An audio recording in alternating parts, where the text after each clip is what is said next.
I've always lived by the code of silence. No flaunting, no arrogance, just silent gratitude for the hand I'd been dealt. When I married Jamie, I was happy and content, but his mother, oh boy, she was something else.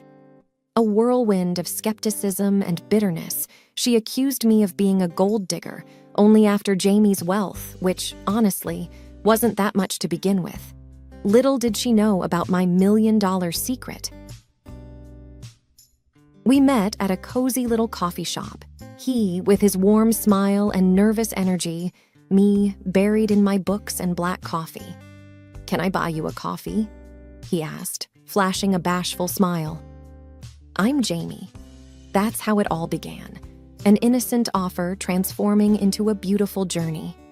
He proposed 2 years later, in the same coffee shop, with the same bashful smile. I said yes with tears in my eyes, and we danced under the stars, feeling like the only people in the world. However, our happiness had a shadow. Jamie's mother, Mrs. Thompson, never liked me. She was convinced I was after his money, whispering snide comments whenever she thought I couldn't hear, raising her eyebrows at our love. "I've seen your kind before, preying on unsuspecting, kind souls," she'd hiss. One day, after an awkward family dinner, I'd had enough. "Jamie," I said with more firmness than I felt, "I can't keep dealing with your mother's accusations and snide remarks." Jamie, ever the pacifist, would just sigh, saying, "She's old, set in her ways. Just ignore her." Just ignore her? I would think to myself. She's making my life miserable. But I loved Jamie too much to let his mother get in between us. So I decided to have a little fun, a little revenge to get back at her for her unjust accusations. It was time Mrs. Thompson knew she wasn't the only one who could play games. My secret, you ask?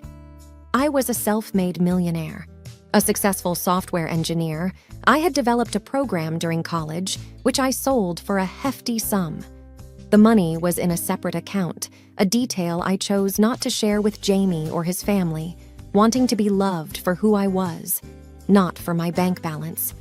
So, I hatched a plan. I decided to act like the gold digger Mrs. Thompson accused me of being. I splurged on lavish gifts, extravagant holidays, and 5-star restaurants, all on Jamie's moderate salary.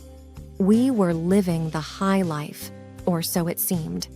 Jamie was confused but delighted, thinking we were spending my savings. Mrs. Thompson's sneers grew more pronounced, her comments more acidic. "I knew it! She's spending all your money!" she would sneer at Jamie. "You'll be left with nothing, mark my words." Jamie was bewildered, worried, but I would always reassure him, "Don't worry, I have it all under control." All the while, I secretly replaced every penny spent from my own account, ensuring Jamie's financial security was never compromised. Mrs. Thompson grew more furious, her accusations more frequent. Her suspicions were seemingly confirmed, and she was more than happy to tell the whole world about her gold-digging daughter-in-law. One day, she sat us down, her face a mask of seriousness, and said, "Jamie, I cannot sit back and watch her ruin you. I am cutting you off. You will not receive a penny more from me. Let's see how she stays with you when the money runs out." Jamie was a mix of confusion, anger, and embarrassment, his face turning various shades of red. "Mom, how can you say such things?" he stammered. "She loves me." "Oh, really?" she replied, eyebrows raised. "Let's see how long she stays when the money is gone." The stage was set. My seemingly frivolous spending continued, and Jamie's anxiety was reaching a peak. "What if we run out of money? What will we do?" he'd whisper at night, his voice laced with worry. "Trust me," I would say, squeezing his hand. "Everything will be all right." My secret was still safe, and the time to reveal it was drawing closer. Mrs. Thompson was in for the shock of her life. I could hardly wait. I spent days meticulously planning the grand reveal, my heart racing every time I thought about the look on Mrs. Thompson's face when she would find out the truth. She thinks she can ruin my happiness? I'd think to myself. Let's see who has the last laugh. I went on, more audacious in my spending, more theatrical in my display of wealth. Expensive gifts for Jamie, designer dresses, and ostentatious parties. I spared no expense in portraying the image of the reckless spender, the gold digger Mrs. Thompson believed me to be. One evening, as Jamie and I hosted a lavish party, Mrs. Thompson confronted me, her face red with anger. "You are ruining my son, you worthless gold digger," she hissed, her voice quivering with rage. I smiled sweetly, responding with feigned innocence. "I'm just enjoying the wealth your son provides me. Isn't that what you've been saying all along?" The fire in her eyes intensified, but she said nothing, her lips pressed into a thin line. Poor Jamie was caught in the middle, torn between the love for his mother and his love for me. "I can't take it anymore," he confessed one night, tears streaming down his face. "I can't be in the middle, torn between the two most important women in my life." That was the turning point. Seeing him so broken, so helpless, I knew it was time to put an end to this game. "Jamie," I said, my voice soft, "it's time you knew the truth." "What truth?" he asked, wiping away his tears, his eyes red and swollen. "The truth about my wealth," I replied, reaching out to hold his hand. "I am a millionaire, Jamie. I've been replacing every penny we've spent, ensuring you never lose anything." He stared at me, disbelief etched across his face. "What? Why didn't you tell me?" "I wanted to be loved for me, not my wealth," I admitted, tears welling in my eyes. "I wanted someone who loved Emma, the person, not Emma, the millionaire." Jamie hugged me tight, whispering, "I love you, Emma, with or without your money." With Jamie now in on my secret, we decided to have one final act, the grand reveal, something Mrs. Thompson would never forget. We decided to throw a lavish banquet, inviting all our friends and family. Mrs. Thompson was, of course, the guest of honor. On the day of the banquet, the air was charged with anticipation. I wore my most extravagant dress, diamonds glittering at my throat. Jamie looked handsome in his suite, his eyes sparkling with mischief. As we stood at the podium, the room silent in anticipation, Jamie began. "Ladies and gentlemen, we have gathered you all here for a special announcement." All eyes were on us, the room buzzing with whispers. Mrs. Thompson sat in the front row, her eyes glaring daggers at me. Finally, the day of reckoning has arrived, she must have thought, believing her son was about to announce his separation from the gold digger. Taking a deep breath, I spoke up. "I have been accused of being a gold digger, of being with Jamie only for his wealth." The whispers grew louder, the air more tense. Jamie squeezed my hand, whispering, "It's time." My heart raced as I prepared to drop the bombshell, to expose my $1,000,000 secret to the world, to finally have my revenge on Mrs. Thompson. The air was heavy with anticipation, the silence deafening as I began to speak. "But today," I continued, my voice steady despite the racing heartbeat, "I want to reveal a truth that has been hidden since the day Jamie and I met." I could feel the air thicken with curiosity, eyes wide and expectant. "I am not the gold digger as I've been so vehemently accused of being," I stated, locking eyes with Mrs. Thompson, whose face was now a palette of confusion and surprise. "In fact," I paused, relishing the moment, "I am a self-made millionaire. My wealth exceeds that of the Thompson family."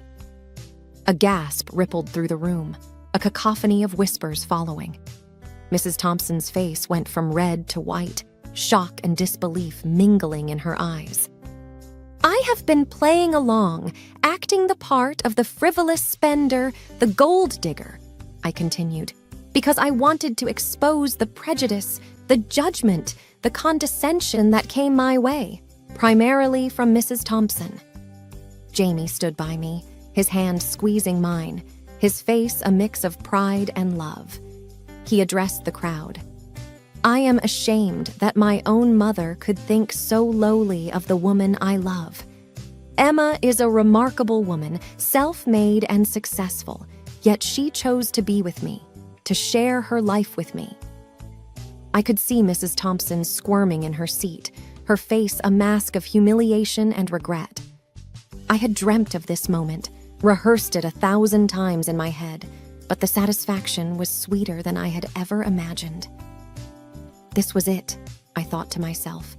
The truth is out, and the tables have turned. Mrs. Thompson stood up abruptly, her voice quivering. Jamie, is this true? Emma, is this some sort of sick joke? No, Mother, Jamie replied sternly. It's the truth.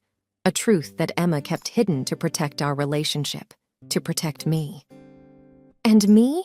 Mrs. Thompson asked, her voice breaking. You never gave her a chance, Jamie retorted, his voice laced with disappointment. You judged her, accused her, tried to turn me against her. Mrs. Thompson faltered, at a loss for words. The room was buzzing, a mix of shock, admiration, and curiosity. Friends and family came forward, congratulating us, expressing their astonishment at the revelation. Questions and congratulations poured in, but my eyes were on Mrs. Thompson, who sat there, her head bowed, a picture of defeat and regret. I walked over to her, my heart heavy with mixed emotions. Mrs. Thompson, I began, my voice soft. I never wanted to hurt you. I just wanted to be accepted for who I am, not for my wealth or lack thereof.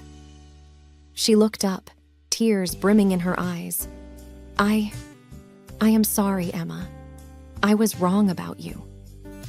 Her voice broke, the words barely a whisper. It was a moment of triumph, but it was also a moment of reconciliation. I had proven my point, had my revenge, but it was time to mend fences, to build a relationship that had been tarnished by prejudice and accusations. I hope we can start anew, Mrs. Thompson, I said, extending my hand towards her. Not as enemies, but as family. She took my hand, her grip firm, her eyes filled with tears. I would like that very much, Emma. The festivities continued, laughter and joy enveloping the room. But my mind was elsewhere. The revelation had sent shockwaves through the assembly, leaving a mix of admiration and awkwardness in its wake. I found myself surrounded by a throng of well-wishers, their praises and congratulations echoing in my ears. But my thoughts were with Mrs. Thompson, with the newfound truce, the possibility of a fresh start. As the night wound down, Jamie and I stole a quiet moment together, away from the prying eyes and incessant chatter. He wrapped his arms around me, his eyes searching mine. Emma, I am so proud of you, but I can't help but feel a pang of guilt. Guilty? Why? I questioned, my eyebrows knitted in confusion. I never stood up for you, never defended you against my mother's accusations. I let her tarnish your image, question your intentions, he confessed, his voice laden with remorse. You did what you thought was right, Jamie, I reassured him, my hand gently caressing his cheek. You tried to keep the peace, maintain a balance between the two most important women in your life. It doesn't justify my silence, my complacency, he argued, his gaze unwavering. I should have been your pillar, your defender. You were my strength, my support, I reminded him, my voice tinged with emotion. You believed in me, trusted me, and loved me unconditionally. That's all I ever needed. He pulled me closer, his lips meeting mine in a tender kiss, a silent promise of love and commitment. But reality soon intruded, pulling us back to the whirlwind of celebrations, to the myriad questions and curious glances. How did you amass such wealth? Why did you hide your fortune? The queries were relentless, the fascination unabated. I made smart investments, I replied, maintaining a facade of nonchalance. I had the good fortune of having a sharp mind for business and finance. But why hide it? Persisted an aunt, her eyes wide with intrigue. I didn't want it to define me, I answered, my voice firm. I wanted to be loved for who I am, not for my bank balance. The respect in their eyes was evident, the admiration palpable. Mrs. Thompson, meanwhile, watched from afar, her face a canvas of conflicting emotions. I could see the regret in her eyes, the realization of her misguided judgments, her misplaced accusations. I never meant to demean her, I thought, my heart aching for the pain I had caused. I just wanted her to see me, the real me, without the shadow of wealth and privilege. As the celebrations drew to a close and the guests started to depart, a sense of tranquility settled over me. The storm had passed, leaving behind a rainbow of possibilities, a horizon of new beginnings. Mrs. Thompson approached us, her steps hesitant, her eyes moist. "Emma, Jamie, can we talk?" she requested, her voice laced with vulnerability. We sat down, the silence thick with unsaid words, unvoiced emotions.